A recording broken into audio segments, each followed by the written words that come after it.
Well, good evening, everybody, and Happy New Year to all of you. And to you. Thank you. Welcome to the January meeting of the Metropolitan Washington Old Time Radio Club. And for a few more minutes, I'm your president, Edgar Farr Russell III. And as I mentioned at the December luncheon, I wanted to thank all of you. It's been a pleasure and an honor to serve as your president. And I also had thanked the other officers at the luncheon. There's one officer who was going to be here tonight. That is our membership chairman, Michael Taylor. And I wanted to thank him for his great work. He stepped in a number of years ago, took on the very tough task of being membership chairman. He is going to be transitioning and turning that over, and our new president will be, I'm sure, making announcements about that. But I wanted to thank Michael, and in his absence, I'd like to give him a round of applause. And Fred, maybe you could turn the camera to record the applause for Michael. No, now's not a good time. Well, anyway, as you know, we've had an election of officers, and our new, returning as treasurer is Bill Reeder. Bill, stand up. And as our vice president of programs, and will you turn that on yourself? Maybe. And now let me welcome our new president, Maury Cagle.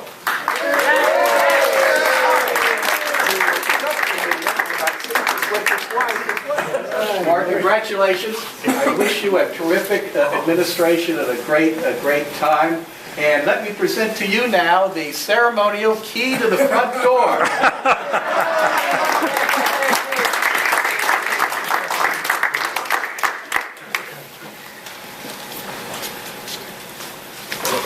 Maury, first order of business is to thank Edgar Farr Russell III for his many years of service as president. Oh, thank you very much.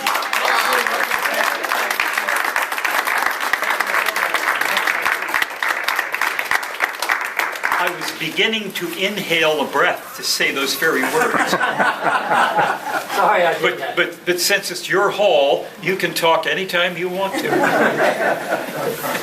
Yes. Thank you very much, Edgar. I appreciate those words. And you did an awful lot for the club. I just was thinking back at the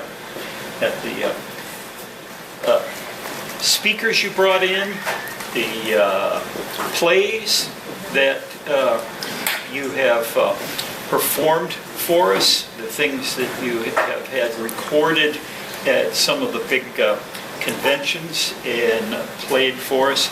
You brought a new dimension and a touch of culture that some of us don't have. And I appreciate the education for it. Thank you very much, Mark. Yeah. And I really appreciate the membership electing me as president. It's a real honor, and I'll have more to say about that in a little bit. My first official act is a very pleasant one, and it's also embarrassing for me. If you are a Bob and Ray fan, you may remember that one of Bob and Ray's characters was Elmer W. Lipsinger, spy, who was never aware of what was going on around him. And that's the way I feel, because I think practically everybody knows what I'm about to say, but couldn't pass by the opportunity to make it official from this lectern here. Two of our favorite people, Chuck and Joni, are now officially married, and we wish them the very best.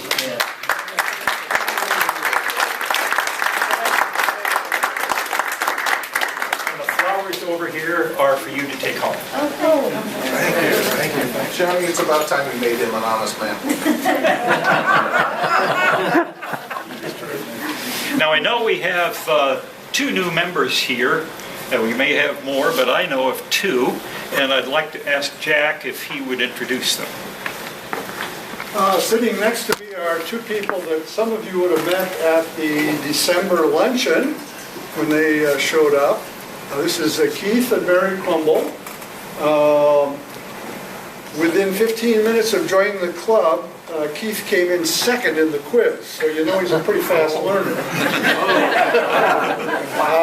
Mary is a web builder and came specifically hoping to meet Bob Bybee, our webmaster, and was surprised to learn he's in Georgia and doesn't make too many meetings. But in case Bob can't handle everything in the future, she's agreed to be one of the backups.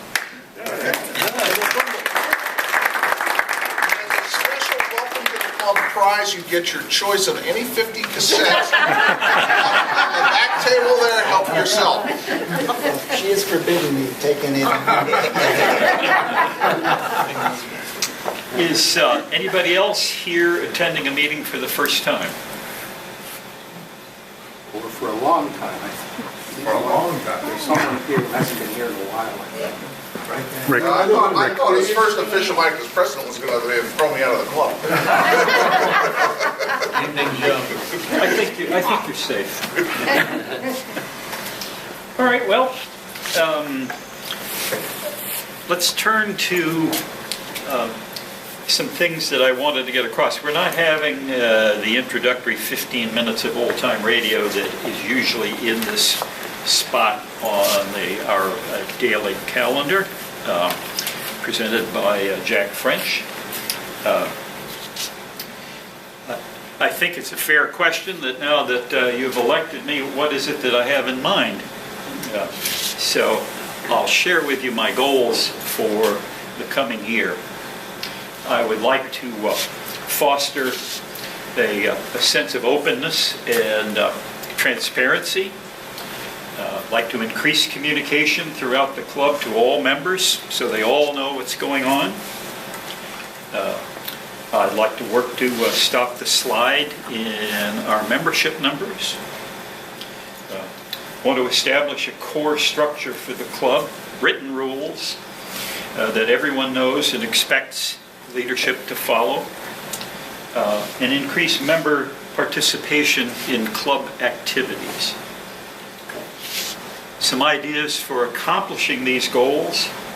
We have no record of what happens at our meetings, especially votes taken at business meetings, ideas discussed. We have no written corporate memory. So I've asked Sandra Pitts-Malone to become our recording secretary, and she has kindly agreed. Her notes of each meeting will give us a permanent, easily accessed record. And Sandra, I've got a copy of what I'm going to say, so you don't have to scribble everything down. And I've asked Fred Berney to include Sandra's notes each month in Gather Round the Radio. So all members will know what's happening, and that includes sending printed copies to members without email. GRTR, as we call it, will become our publication of record and an instrument of outreach. One of the issues we need to pay particular attention to, in my view, is the drop in our membership numbers. A few years ago, we had 200 members. Now we're at about 125 or so. Now that's a drop of 40%, more than just normal attrition. There are a number of steps we can take, especially in keeping the members we currently have, which involve proven techniques. I'm pleased to say that Jeff Whipple has agreed to be our next membership chairman. Thank you, Jeff. Where are you?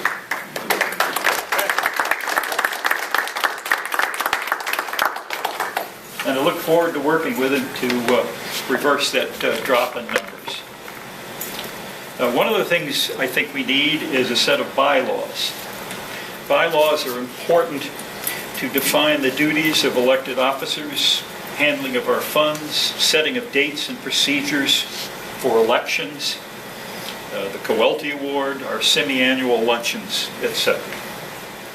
I have contacted the 4 past presidents, and it appears that our club has never had such a document. Jack has contacted Spurdvac, the largest OTR club located out on the West Coast, to get a copy of their bylaws so that we have a template for setting up our own. And coming in the back is Mike Taylor, the former membership chairman.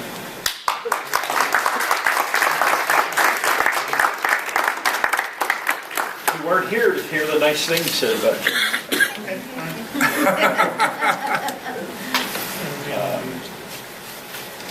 I hope to have a small committee in place by our next meeting and aim for a draft that we can all discuss in March. Another pressing matter is the status of the project that the club took on to convert the absolutely huge reel-to-reel collection given to the club by one of our longtime members, Ron Barnett, who now lives in Las Vegas. When I say this is a massive collection, I'm not using the word advisedly. Let's see, what do we figure, 7,000 or 8,000 reel-to-reel tapes? Something like that. And again, when I say massive, the size is intimidating. It costs us about $750 a year just to store it. So we need to get together and decide what we're going to do, because Ron, I think, is getting restless at having said all this and not knowing what all is happening. That's something that I would like to have discussion among the officers and then come and discuss it with you, the membership.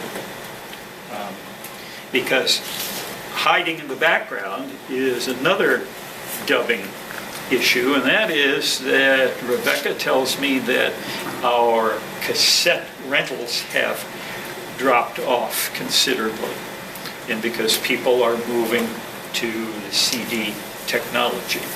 So we've got quite a raft of cassettes there that need to be dubbed.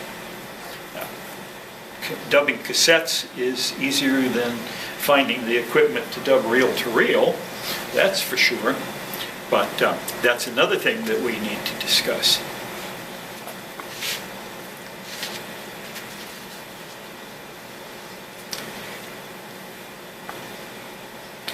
I'd also like to reorder the sequence of our meetings. We'll begin, as usual, at 7:30 with Jack French's traditional 15 minutes of OTR. And then I'd like to follow that with our business meeting. And then next have a 15-minute social break. Finally, we'll have the evening's main presentation. And at that conclusion, the meeting will formally adjourn. But those who wish to continue social time, because we are a group that likes to stand around and talk, will continue to be able to do so. Finally, one of the things I believe in is truth in advertising. And as such, I want to tell you all that I will be a one-term president. I consider my tenure to be an interim presidency. I didn't seek this office, but I love this club and the people in it. So when I was approached by several people to run, I decided to give it a try. I'll be 78 in the middle of next month, and I feel myself definitely slowing down. That said, I look forward to this year, and I promise you that I will give the club my all during this year. This is a strong club There's a lot of talent here. Writers, actors, producers, sound effects experts, sound production, editing, experts respected across the U.S. for their expertise in the OTR hobby. 2 of our members have written well-received books and contributed to many other published volumes.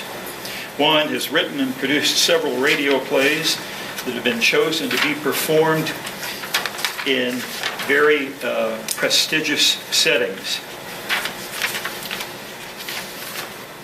And we have the best newsletter in the hobby, a strong, well-organized sound library, and we're on a sound financial footing. Perhaps our strongest asset is our dedicated membership, who have untapped talents that we need to explore. Once again, I am proud to serve as your president, and I look forward to working with you this year. Thank you.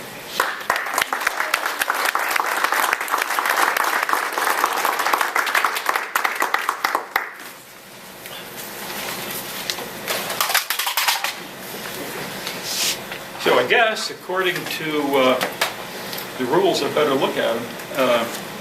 This is our time for our break. Okay.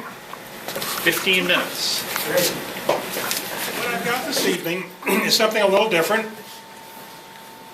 You've heard scripts recreated and you've heard interviews, and what I did is I put together about an hour. I was going to do this in introducing each little segment, and then when I got finished, I had something that ran an hour and 1 minute, which is the length that I really allot for a speaker. So I thought instead of taking the time of introducing each clip, we would just introduce the entire thing at the beginning, and then you'd get a chance to watch it. What I did is I have some interviews with some of the members here. The very first convention I went to was either Cincinnati or it was New Jersey.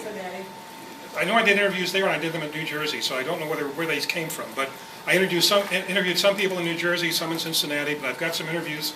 Some of them are members that are here now, some of them are members that are not in the room today because they've moved.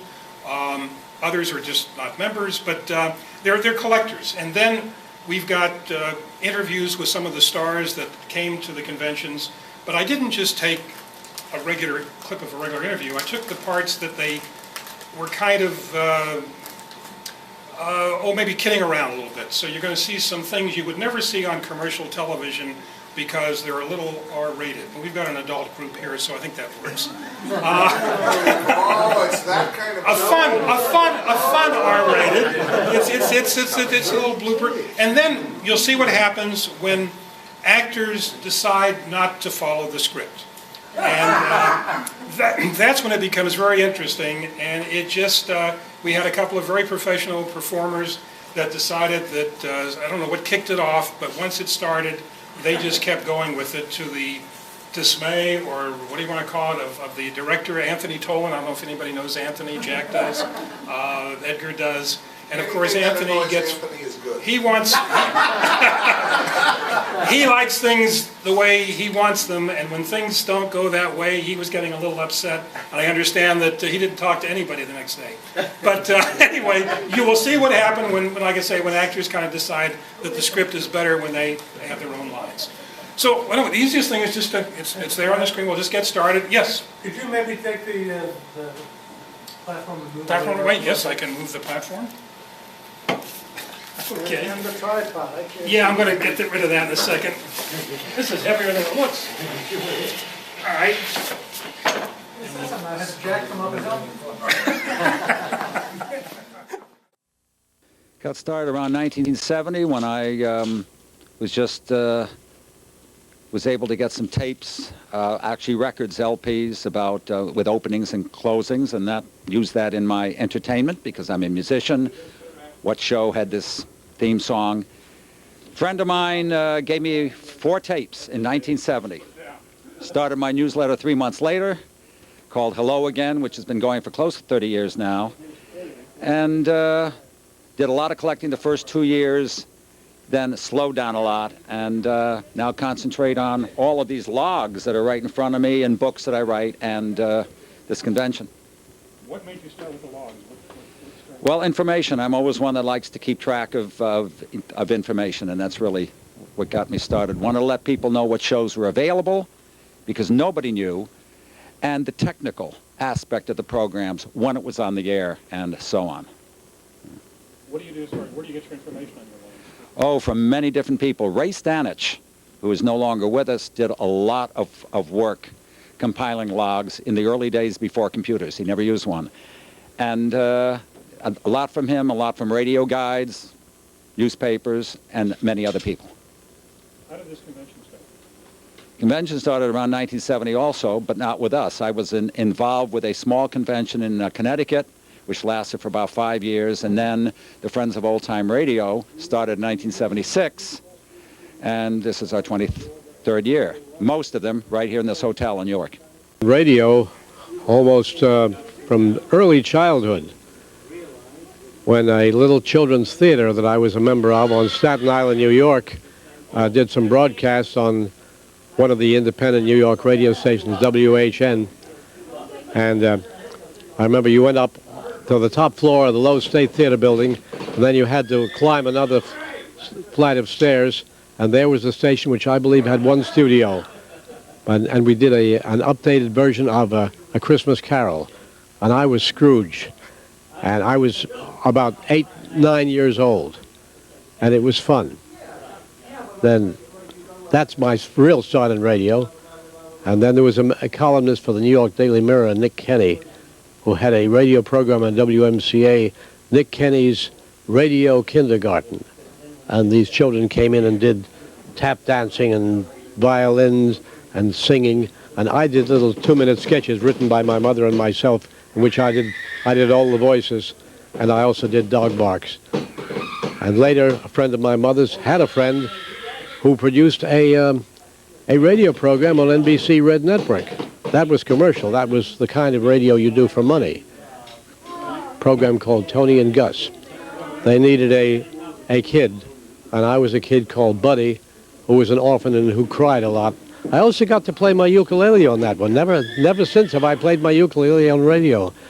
And I had a 2-week run on that, and on Tony and Gus, sponsored by Post Toasty Cereal. And then I got calls from other people, because once I had it was put in the files of NBC, the casting files, at that time a cute kid radio actor who could read lines, never had to look for work. I just started working in radio. Dave Siegel was promised a very large cash kickback if he got me to come down. And so he will be collecting after the performance. So make sure that the checks are good. Okay, well, what I'm here today to talk about is my book. Most everyone has probably heard about it by now. There it is. The original Amos and Andy. You will notice the subtitle, Freeman Gosden, Charles Correll, and the 1928-43 radio serial. This is not a book about the Amos and Andy that most people are familiar with. This is not a book about the half-hour sitcom that aired in the 40s and 50s, nor is it a book about the TV series that aired in the 50s and in syndication into the 60s. And it's largely not about the Amos and Andy who have generated so much controversy in our own era. This is about the performers as they began, in a very different format, in a very different kind of a radio series, and in a radio series that has influenced radio profoundly in ways that many people don't realize. Basically, the Metropolitan Washington Old Time Radio Club was formed in 1984, and our main purpose is to preserve what is commonly known to as the software of old-time radio. Radio shows started, of course, in the 20s and 30s and went all the way through 1962 in the broadcast form, and we try to educate as well as preserve all the great shows that were on the air from that time frame.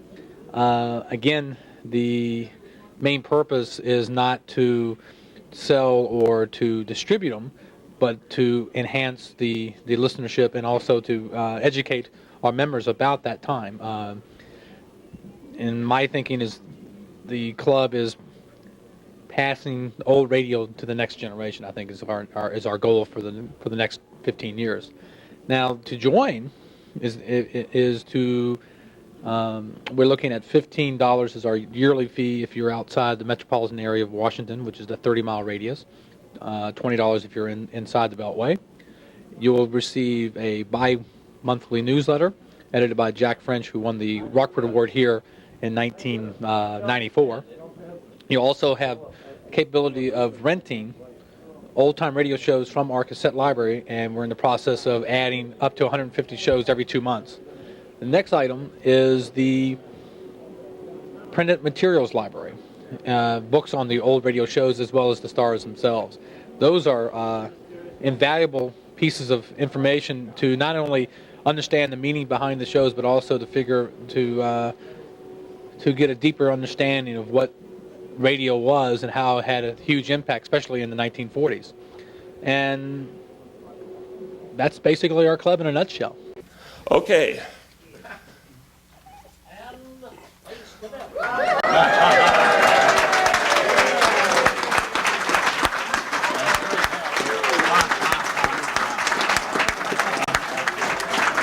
I see Tom Corbett is reporting for duty. Yes, sir. I would have been able to graduate. No. First, I have to notice, I see you're wearing your original Space Cadet uniform, Tom. You know, I just kind of assumed that you would have graduated from Space Academy by now. Well, it's been 50 years. You're right. I would have graduated 50 years ago, except I had this cut-up, Roger Manning and my crew. And then... Weren't you supposed to finally graduate last year? Yes, but there was that problem of Roger and the wife of the Venusian ambassador. Roger and the wife of... Oh, I'm sorry, sir. I don't even want to talk about it anymore. All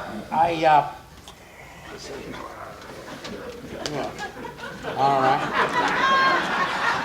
However, I am told that if we graduate, we will graduate if we complete tonight's mission successfully. Yeah! Speaking of tonight's mission, Tom, I've read the script, and it appears the Polaris crew's attitudes towards women are still stuck in 1950, even though the story takes place some 400 years in the future. Well, yes, that's true. But science fiction usually reflects the values of the time when it was written. Well, I guess that explains why Lieutenant Uhura was never left in command of the bridge on Star Trek. Yes, ma'am. And it just proves one thing. What's that? The future isn't what it used to be. Well, let's get on with our show, Tom, and Spaceman's luck. Thank you. Let me have the rest of the script.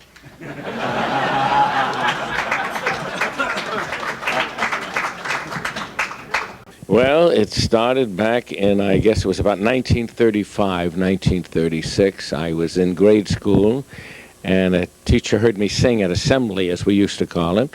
And I can even remember I sang Home on the Range. And she thought I sang very well, and her mother became my agent, if that's whatever it was. Her mother used to take me around. We're talking about the Depression when people were poor. I don't think we had subway fare, but her mother did. The school teacher's mother, her name was Mrs. Spivak, and she took me around, and I had an audition, and I started then singing on Nick Kenny, had a Daily Mirror radio gang on WMCA in New York every Saturday morning, so I started singing on that, and I was they used to call me the little Morton Downey. I used to do the things that Downey did. Carolina moon, keep shining. That was his theme song.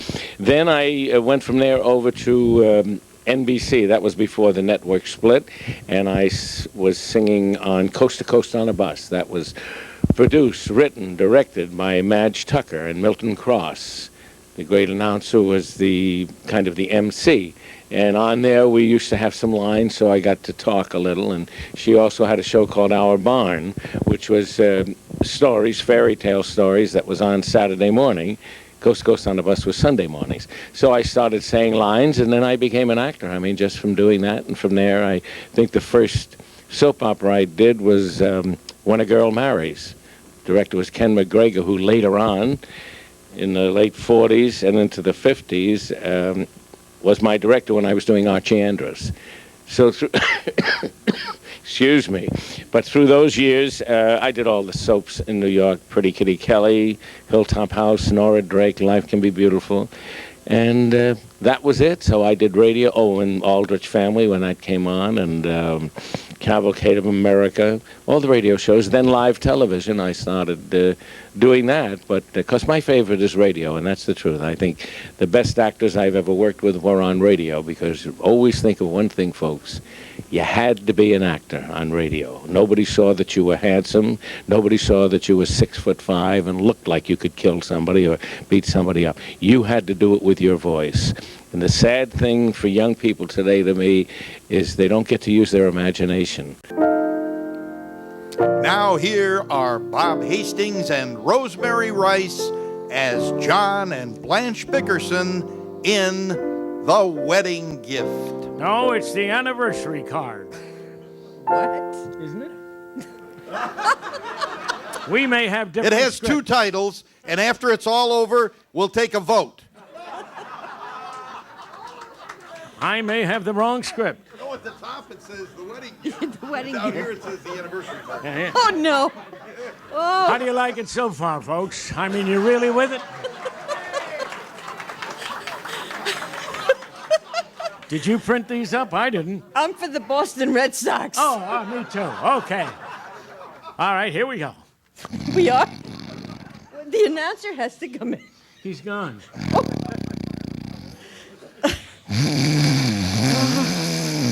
Any minute now, he should go into orbit. John, roll over on your side. Wait, Blanche, what's the matter? Your whining and giggling and snarling is driving me crazy. Okay, Blanche, who was doing it? Jim Burnett, who was an employee at the Pentagon, was always interested in old-time radio, and he was trying to find other people to join a group that he was trying to form. And he ran into another employee at the Pentagon, Ron Barnett, and they got together and found a third employee at the Pentagon, Mark Bush, who agreed to host the first meeting in his basement. And there were a total of 5 people at that first meeting. And this was in 1984. And then when did you get involved? I came in about the second or third meeting, I believe. I had seen an invitation to join the club when I was actually up here at Newark. Jim Burnett was passing on invitations to people who lived in the Washington, Virginia area, and I joined the club then. Okay. And your involvement in the club has been? Well, I've served in a variety of roles. I was the editor of the newsletter for a while. I served as one of the vice presidents, and later I served as president for 3 years. And at present, I am the current editor of what we now call Radio Recall. We've called our newsletter that for about 4 years, and prior to that, we just called it the newsletter. What's your own background? What has it been with as far as radio goes? Well, I, of course, grew up in the 1930s and 40s as a kid in the Midwest in the state of Wisconsin, and radio was a big part of my life. In fact, I didn't really see a television set until 1954 when I went away to college. And I first became interested in the collecting of old radio shows about 1970. My secretary in my office in St. Louis, I was with the FBI at that time, had gotten me a birthday present, which was an LP record of 4 Tom Mix shows. And I was absolutely delighted. I had no idea that still existed, and so I made efforts to find other recordings and to try to locate an old-time radio club. And my research took me to the library. I flipped through this gigantic volume called Encyclopedia of Associations, and I looked down to radio, and there were only 2 clubs listed in the United States, one in Baltimore and one in Los Angeles. And I picked the one in Los Angeles, which was called North American Radio Archives. And I sent off for some information on the club, and they sent me back a couple of old newsletters. Roger Hill was running the club at that time. And I was very impressed, and so I joined the club. By the time my radio sort of career started, it really wasn't ever like Dickey's was. I mean, he just did amazing things. But I see Donald Buca there. We did My True Story together. I did Grand Central Station. I remember those things. I always loved the radio because I always thought the people in the radio had the most exotic names. They had names like Lyle Sutro and Lawson Zerby and Mason Adam. You know what I mean? They were like names that were like kind of romantic. Charita Harlan Bauer. Stone. Harlan Stone. And of course, it was a sweet job. You know, people always ask me, or often ask me, that knew I was a child actor. They say, you know, what was it like? And actually, I never had any bad experience with the actors that I worked with. And one of the nice things about, I think, growing up in the theater is that you're always treated like an adult. There isn't any real age thing in the theater. And I find that's true even as I get older. You know, you're all a member of the same team, and you're not treated like a kid, and you're not treated like the old lady. You know, you're all treated equally, and I always liked that. And radio was, you know, the environment in radio was pretty darn easy. You know, it was, I don't remember any pressure. No. The bad part was auditioning and not getting jobs when you're a kid, because that's the part you don't understand. And I think that's the part when you hear about kid actors having problems and stuff. I think that's the part, because you don't understand why you don't get jobs. You know, that's not, you don't understand it when you're a grown-up. Well, it goes way, way, way back to when I was a little kid, and I was a tremendous fan of radio. Shows like Witch's Tale and The Silver Flute and various stories, adventure stories that I listened to religiously. And I never really dreamt that I'd become an actor in radio, but it was always kind of a hope of mine. When I was in high school, what I would do would be to create little playlets in which I would play all the parts. There was a fellow on radio in those days, I think, it wasn't Joe Cook, but it was something like that, who did a one-man show in which he played all the roles. And so I followed him and I imitated him and did these things in high school assemblies and went on to college. I was at the University of Wisconsin, and I did radio work there and came back to New York to become an actor in the theater. But as was customary with actors then, as it is now, you had to earn a living while you were trying to get into the theater. So instead of waiting on table or driving a taxi, I decided to try my best in radio. And I landed in radio, and I stayed with radio for years and years and years until it went out of existence, really. I mean, dramatic radio. At the same time, I was doing theater, but radio was the way I earned my living. And it was a very satisfactory way of earning one's living, I can tell you that. It was great fun.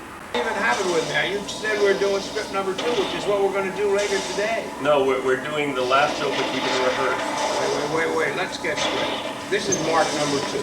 That one isn't that what's going to be, we're going to perform this afternoon? Yeah, this is our only time to do the sound effects on the most. Sorry, old fellow, I'll have to go upstairs. No, I'm sure you told me, but I didn't realize it. And what script number is it?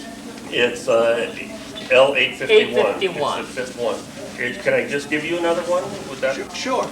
Okay. Wait a minute. Yeah, this is, well, wait a minute. No, I've got the other one marked. As long as we're doing a rehearsal. Oh, for you, Superman! His eyes, leaning like a madman, the Nazi monster points his hands at the tree. Get my way. Superman clings. I can't see the script. I'm holding the fucking script for you here. That ain't any good. Hope you're recording. Because I've got this one marked. Okay. Where do you want me now, Ray? Where do you want to start? I don't care. I'll go back to the top of the page. For this thumb. Ray, we have a problem. We lose George in 10 minutes. So I'd like to go to the end with him, doing the rehearsal with him, and then I can... Well, the whole thing, Tony, for a rehearsal is a rehearsal with the actors. See, if I don't do this in sequence, you'll never get it on the show. The actors don't know what we're doing, we don't know what the actors are doing. There aren't so many sound effects on what I'm concerned with. See, the actors react off us, we react off the actors. It's homogenized. It's not separate. You have to hold your finger on it. Listen, you know, you bugged him so much he just left. He said, fuck it, I'm not going to stick around. Well, I don't blame You're doing you. the right thing. Because I'm terrible when I get upset. You are every right. I just go to pieces. You know what? I do it 3 or 4 times a day. That's my wife. Do you do that? Oh, crazy. Oh, well, no, but you never met my first wife. Oh, now there. Let's not get into that.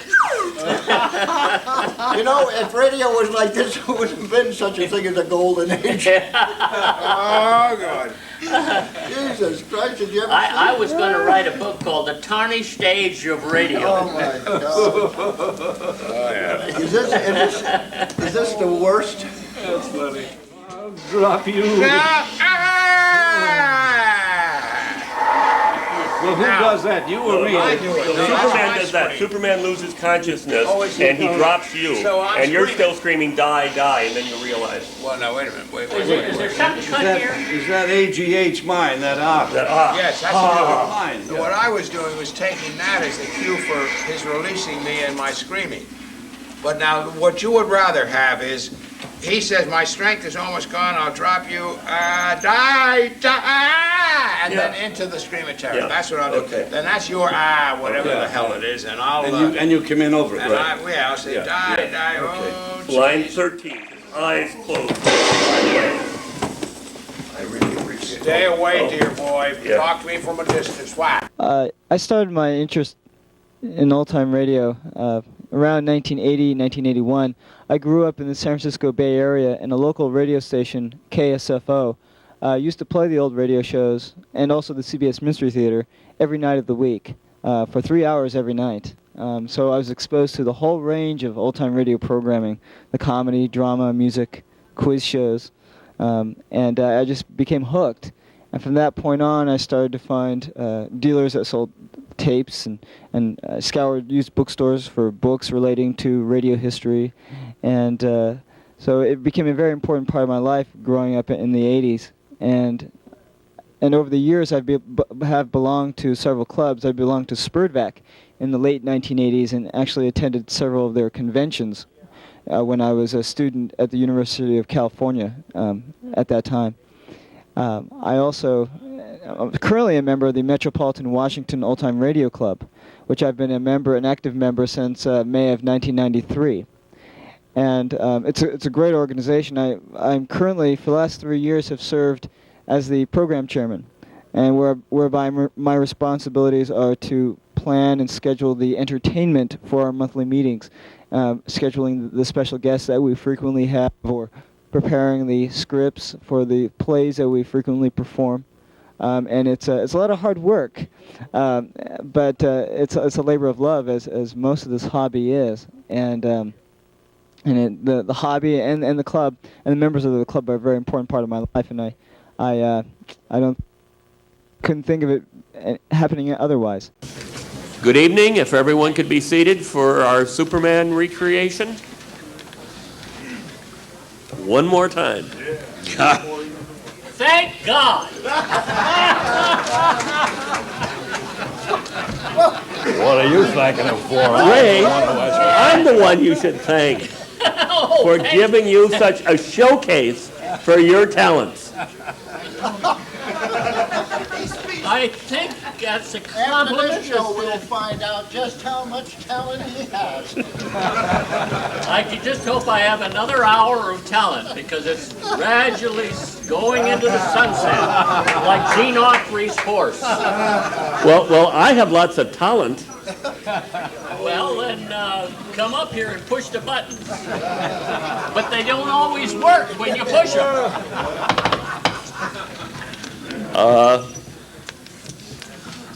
Like to, tonight we're recreating the fifth of our 5 of our episodes of the Adamant, which was actually the longest serial in the history of the Superman radio show. You said it. We didn't do the first 30 in the series. I'd like to think. Wish you were paying me by the word.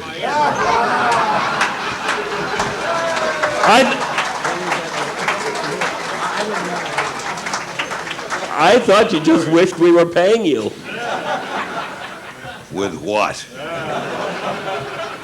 Yesterday's applause? Pasta? I don't know. I'm never going to sit down here again. Kellogg's Pep, the super delicious cereal, presents The Adventures of Superman. Faster than a speeding bullet. More powerful than a locomotive. Able to leap tall buildings at a single bound. Look, up in the sky. It's a bird. It's a plane. It's Superman. Yes, it's Superman. And today the Man of Steel once again meets his mortal enemy, the Atom Man. Meanwhile, as his first step in avenging the defeat of Germany, Miller, the Atom Man, destroyed the huge Metropolis Stadium, goddammit. Then called Mayor Thomas, threatening to destroy the rest of the city that night. I was a child actor. I worked in vaudeville and silent movies and talking pictures, and I was doing a juvenile show on KNX radio. And while I was there, they asked me if I would like to do sound effects on staff. Well, I was making $25 a week doing the show, so this would be another $25 a week, so I would come up to $50 a week. So I took the job, and I went on staff at KNX CBS at that time in 1937. And one of the first shows I did was Reunion of the States with Art Shank, who later changed his name to Art Baker. And that was the first sound effects show I did, and I sort of faked it. In those days, you know, where would you go to learn how to do sound effects?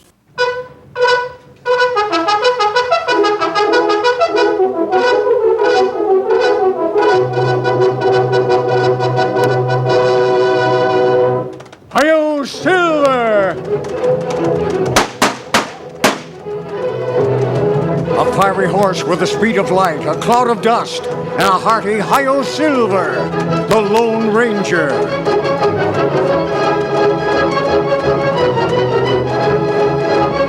With his faithful Indian companion Tonto, the daring and resourceful masked rider of the plains led the fight for law and order in the early western United States.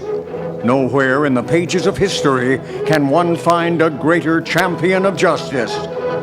Return with us now to those thrilling days of yesteryear. From out of the past come the thundering hoofbeats of the great horse Silver. The Lone Ranger rides again. Easy, steady, big fellow. Hi-yo, Silver! Away!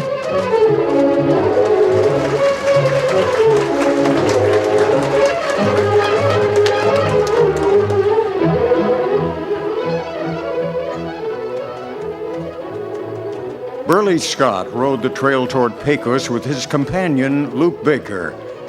Burley, recently released from prison, was tough and hard. As they rode, he spoke grimly. Luke, you should have heard that warden giving out with a lot of gab about getting a fresh start. Fool thinks I'm going to forget those 3 years at hard labor and go straight? That's a laugh. You got any plans, Burley? Yeah. Been in the service in 1944, and I had gotten out. And one night on a Sunday night, there was a friend of mine says, "Hey, Larry, let's go down to the Coconut Grove." I'm 20 years old at that time. And I said, "Well, what for?" He says, "Well, they got a buy a bond night. And if you get up and you buy a bond, you can sing, you can dance, you can tell jokes, if you will, and whatever you want to do." I said, "That sounds like fun." So the Coconut Grove is where they held all the big events at that time, which is Coconut Grove, as you know, is now closed in Los Angeles at the Ambassador Hotel. But that was where all the big things were done, the Academy Awards and all of those things. So I went down that night and I sang a song. Freddie Martin's orchestra was there at that time. And went over well. I sang a song called Stardust, and there was an agent in the audience at that time, and his name was Lou Earl, and he handled the Ritz Brothers, and he handled Ethel Merman. And he said, "Hey, kid, come up to my office tomorrow. I want to talk to you." I said, "Well, what for?" He said, "Well, Jack Benny's looking for a singer." And I said, "I didn't know that. I'm 20 years old. I used to listen to Jack Benny all the time when I was younger." I mean, I say younger, I mean 15, 16, 14. So I said, "Well, what do I have to do?" He says, "Well, you auditioned for Mary Benny, and that'll be in a couple of weeks." So they had about 150 guys trying out for this spot naturally, you know. So anyway, I went to the studio at NBC at Sunset and Vine, and I sang for Mary. And then she said, "Well, I want Jack to hear him." So Jack came back from New York with his writers, and I sang for Jack. Now Dennis had been gone. Dennis Day was already in the service. So I sang the thing, "I'll Be Seeing You" for him, and then Benny said through the sponsors, "Can you sing it a little higher?" Because he wanted to see if I sound like Dennis. I said, "Okay." So I sang it a tone higher. He said, "No, go back to the original key." So I went back to my original voice. And he walked out of the control booth and walked over, put his hand out to me, turned to his agent and said, "Sign him." And that's how I got the show. Of course, I was in awe for a year being on a show with Phil Harris and Rochester and Jack Benny and Mary Livingston and Frank Nelson and Mel Blanc and all these people that, you know, I used to lie in bed as a kid and listen to. And now here I'm on the show 6 years later. It was just quite an amazing thing. The very thought of you, and I forget to do the little ordinary things that anyone ought to do. I'm living in a kind of daydream, and I'm as happy as a king, and foolish though it may seem to me, that's everything. These two people, Jerry Stiller and Ann Mira, paved the way for so much of what's happening in show business today. They invented and reinvented almost everything, and maybe they'll come up here and say a few words. And let's hear it one more time for Jerry and Ann. Sweetheart,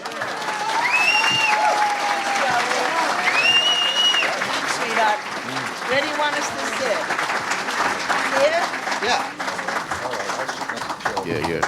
You're sitting next to Joe? This is such a... Sucking up to Joe. Okay. He does that all the time. Jerry, to get this man, I mean, with his tapings, you know, Jerry's the co-star on Seinfeld and King of Queens, whatever, and 1,200 commercials and whatever.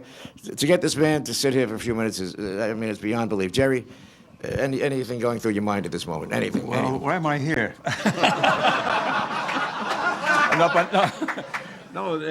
We're so close to. Talk on the microphone. That's Joe. We got. They'll hear me if I talk. Go on. All right. Well, the first reason is, of course, Ann and I were kids when we were brought up, when we certainly were part of what we call that Great Depression, where you sat in the house and your father was an unemployed cab driver because people didn't have enough money to take a cab.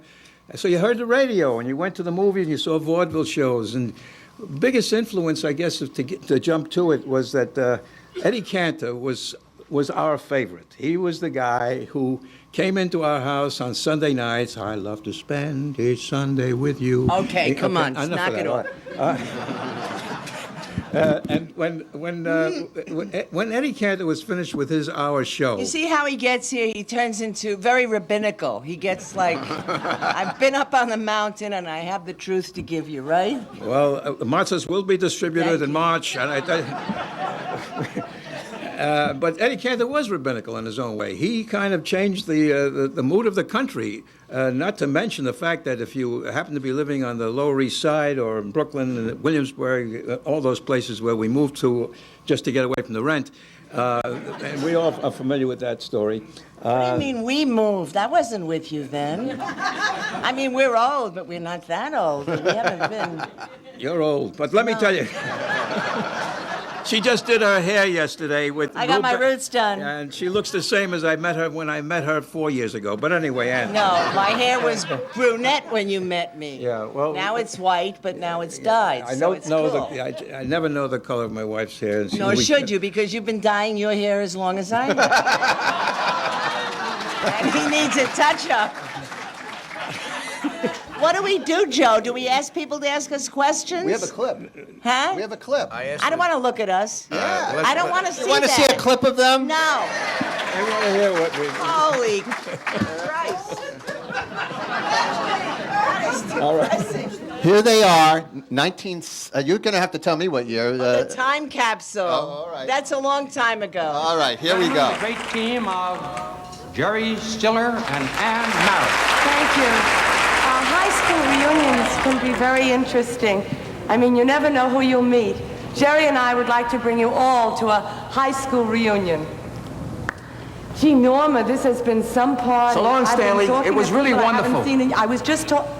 Oh, I'm no. sorry. This is Is it you? unbelievable. Hold it, Excuse Stanley. me, I'll see you in a Norma. little while. Is it you? Is it you? It's me. It's me, too. Mary Elizabeth Doyle. Hershey Horowitz. Oh, it's you good. haven't changed one bit. Oh, stop. The same beautiful eyes, the same Irish smile. You, the same Jewish blarney.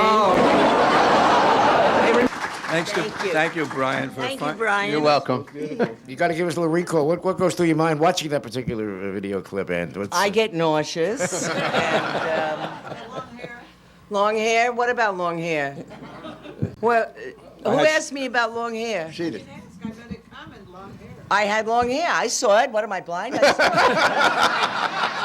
I'd like to know, 40 years ago, what was your hair? Was it down here or was it, Right here.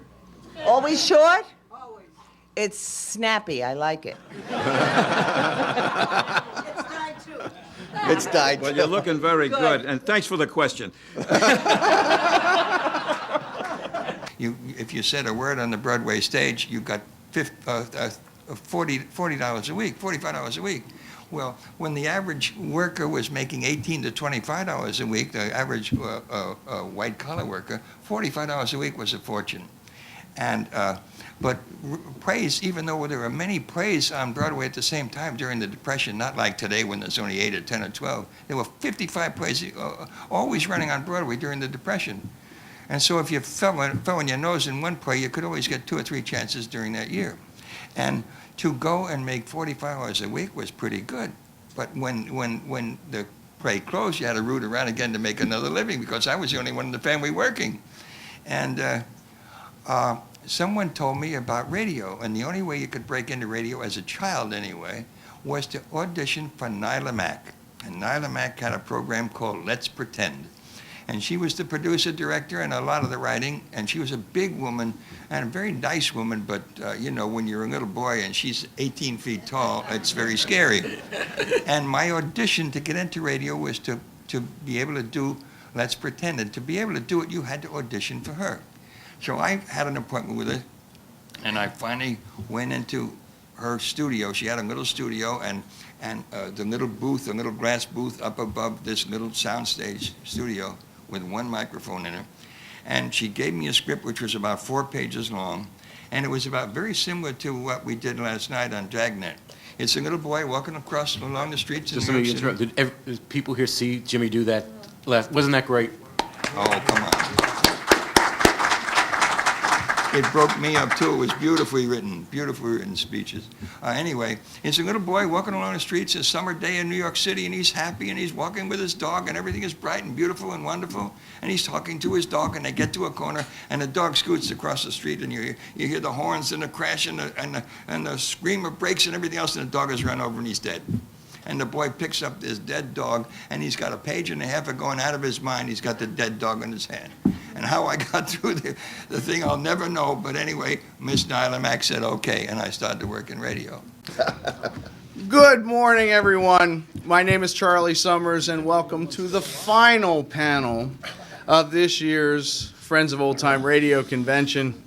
I am a last-minute substitution for our friend Anthony, who is ill. So I have done zero preparation for this, so I'm going to trust to the professionals on this dais to make me look good. Is that what this is about? Yeah, so the work is cut out for them. Yes, thank you very much. Who's our newest member? Would that be Eddie Carroll? Would you be the newest attendee? You have to define new. Does that mean age? Does that Well, mean no. You're service? but you're also young. That's. Oh, yeah. But Yeah. you're. How old do you have to be?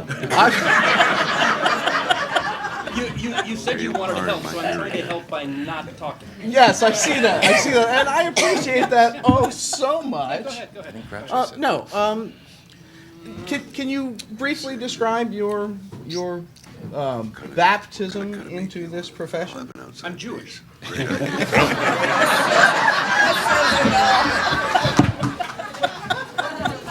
What is this baptism stuff?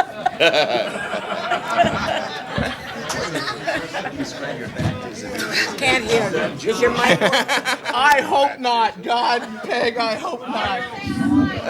Give the man the mic. Oh, give the man the mic. Give the man the mic. Okay. Where's Arthur Anderson? Oh, the cord's too short. I'm Jewish. Yes. Yeah. What are we doing? The word Krypton was about to be revealed to him when Lois Lane, girl reporter, returned from an interview with the Metropolis Museum's leading astronomer, Dr. Whistler. Oh, here you are. Oh, it's about time, Miss Lane. I got here as quickly as I could, Chief. Oh, good. Now that you're here, you can help me write that story about the meteor for the late edition. I suppose you... Lois, what's wrong? Why are you looking at me that way? Oh, Clark, just what are you hiding from Mr. White and me? Hiding?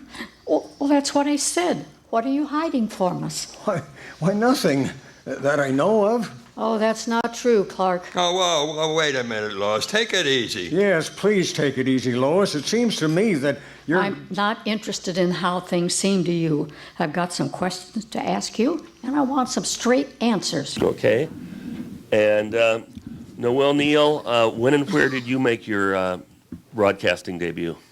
Well, it was in October of 1928 for a station called WDGY, Minneapolis, of course, in the Children's Play Hour.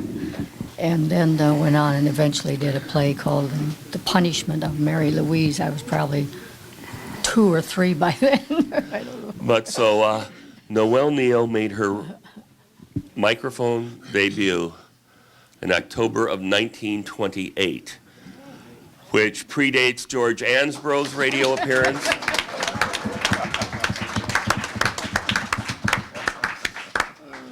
How many people at this convention would have guessed that Noel was our senior broadcasting veteran? I'm sorry. That's all right. She was very young. On our set,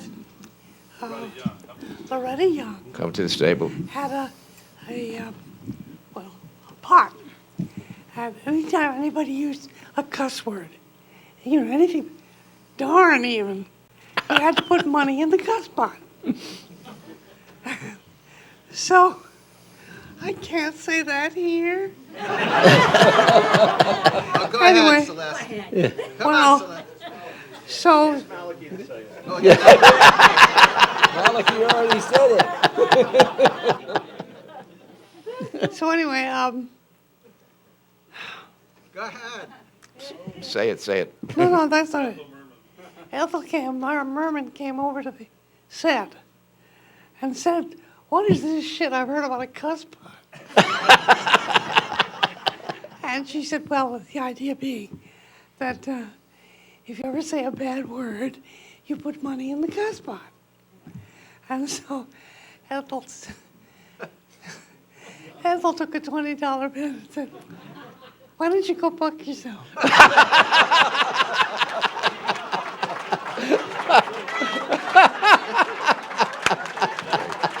How did you get the? I'm going to skip a little bit just to that clip there. How did you get the idea for this character, and it became really? Well, the character came out of a simple joke. Pat Herring, we used to do, Don Hinckley and I used to write the Nutley, Hinckley, Butley, Winkler, the weekly Nutley, Hinckley, Butley, Winkler report. It was sort of our Saturday Night Live type of thing. And what was the sequence of that thing?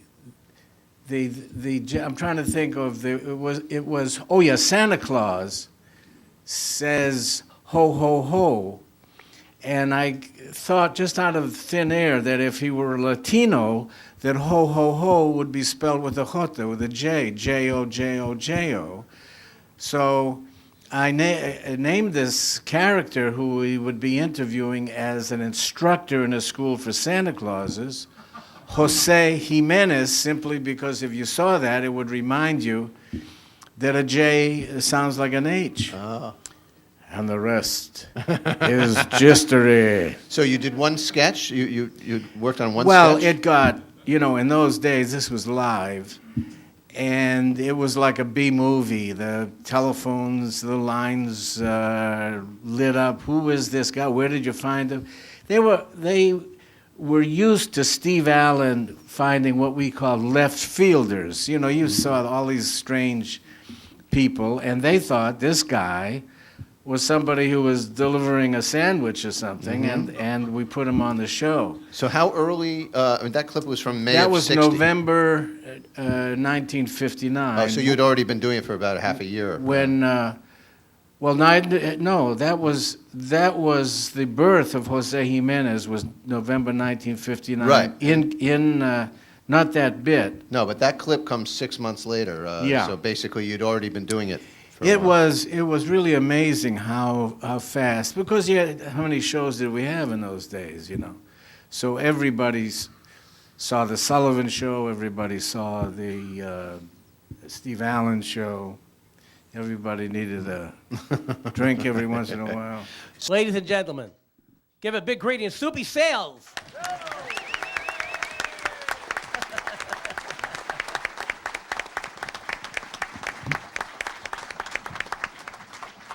Thank you, thank you, thank you. It's a pleasure to be here. It's a pleasure to be any place, and it's nice to be here. And The Mouse was one of the songs I recorded.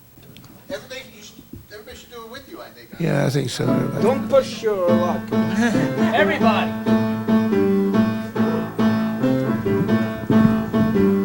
Hey, do the mouse, yeah. Hey, you can do it in your house, yeah.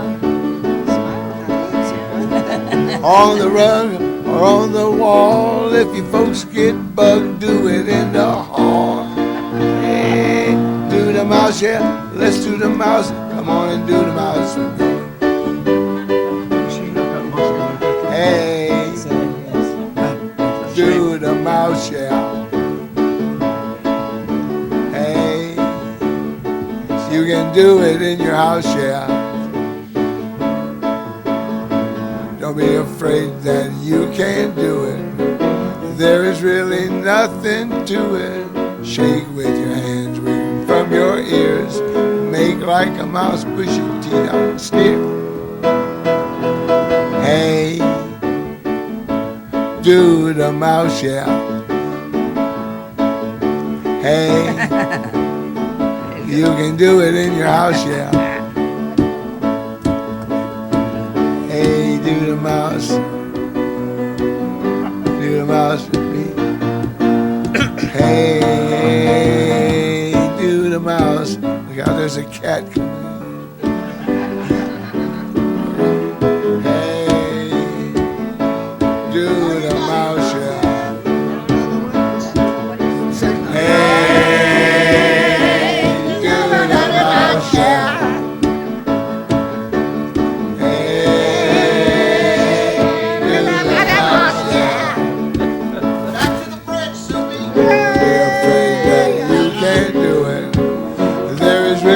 nothing to it.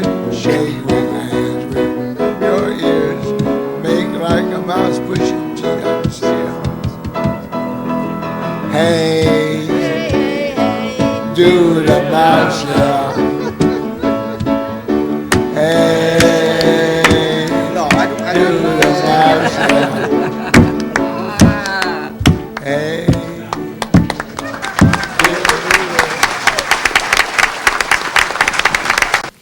Om Mani Padme Hum. The Green Lama strikes for justice.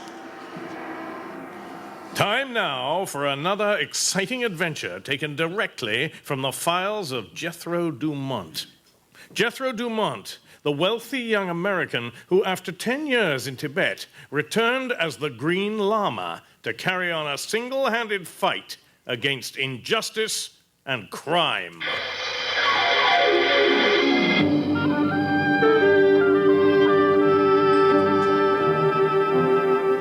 I am Tulkur.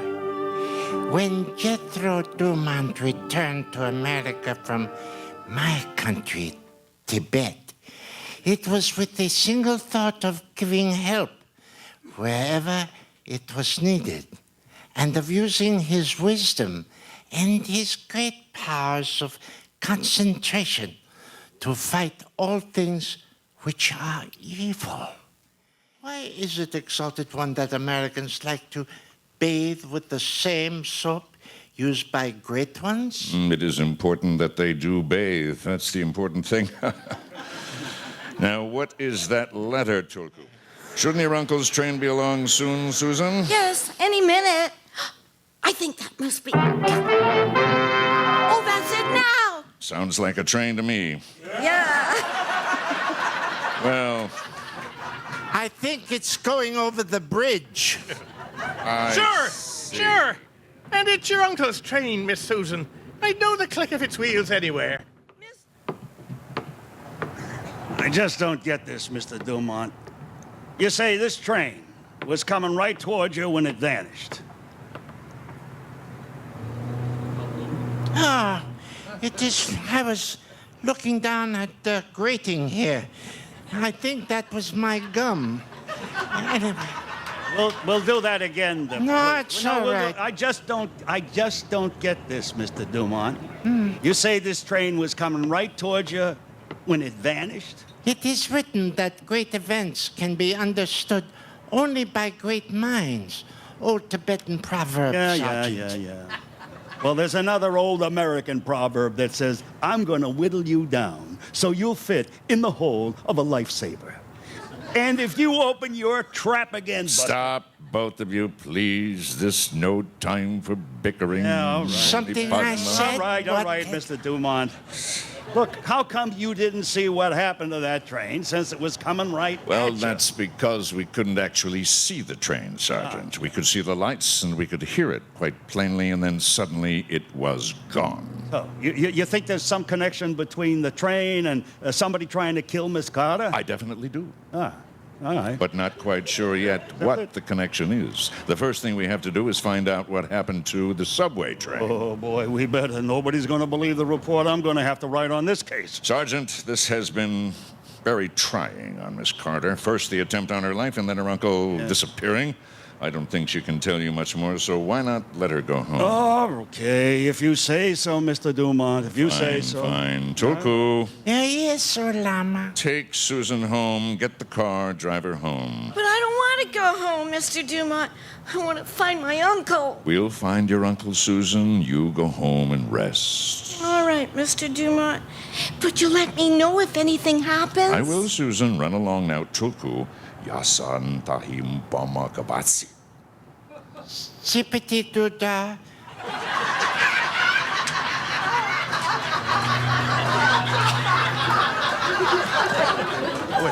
Hatsat Rodson and Rilera.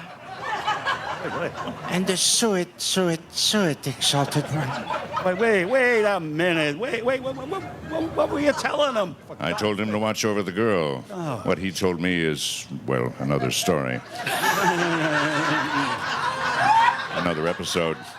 There might be another attempt on her life. I didn't want to frighten her, so I used the language of Tibet, Sergeant. Oh. That's what you heard. Pray repeat it to no one. Green Llama. I read about you. What you got to do with one of our trains? Nothing yet, but I hope to change that soon. Who are you, mister? Norman J. Matthews. Yeah, Mr. Matthews is the vice president in charge of change. I'm going in after him, Sergeant. Oh, no, be careful, my llama. Wait, mister. Oh, Vajra Sattva. Vajra Sattva. Are you all right, exalted one? I think I'm all right, Tulku. Oh, my. I'm Checking all of my limbs, but our man got away. Oh, Mr. Dumont, how'd you get away, Mr. Dumont? I thought you said this was a dead-end tunnel. Don't say dead. I think apparently there's an escape hatch to the street right down here. Tulku, what do you see here? Wait, oh, yes. Looking for same grate as upstairs. Here are two guards, my llama. Look at them tied up. Both of them are tied up and also unconscious. Open the door. I can't. You must. If you're innocently involved, I'll help you for Susan's sake. Open the door. I'll do the rest. All right. But I hope you mean what you say, Green Llama. You? What? Oh, Green Llama. Carter! You said... Carter! Gone.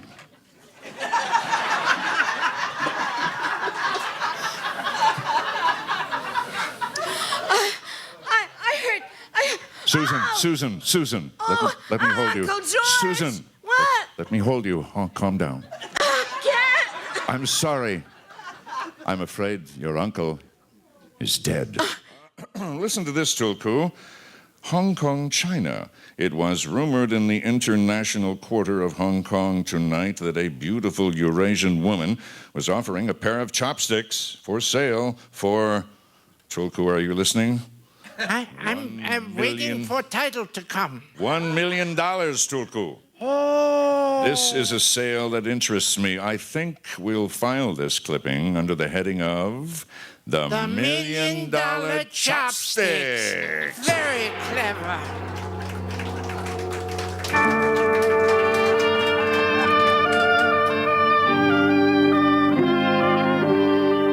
Om Mani Padme Hum.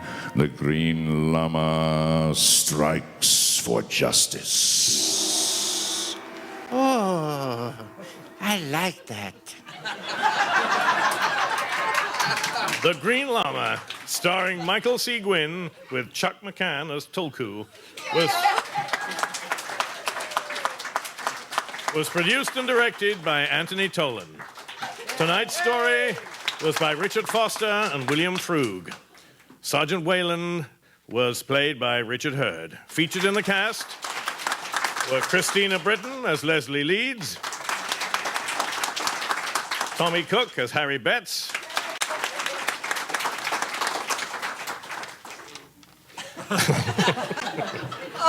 Will Hutchins as Norman Matthews,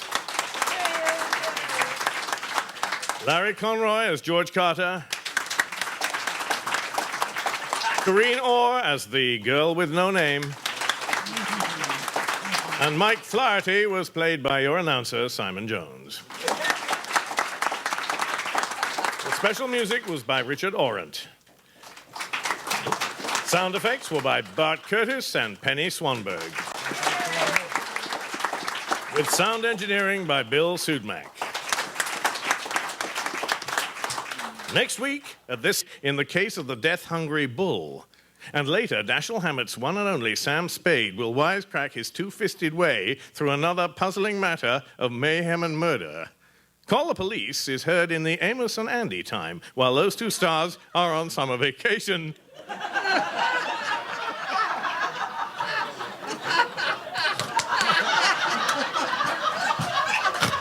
It was economy.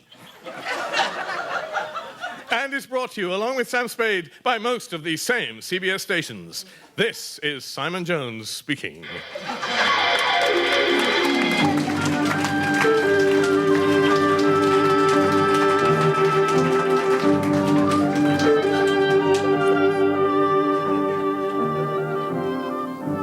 Credits longer than Star Wars. This is CBS Columbia Broadcasting System. System. Bye.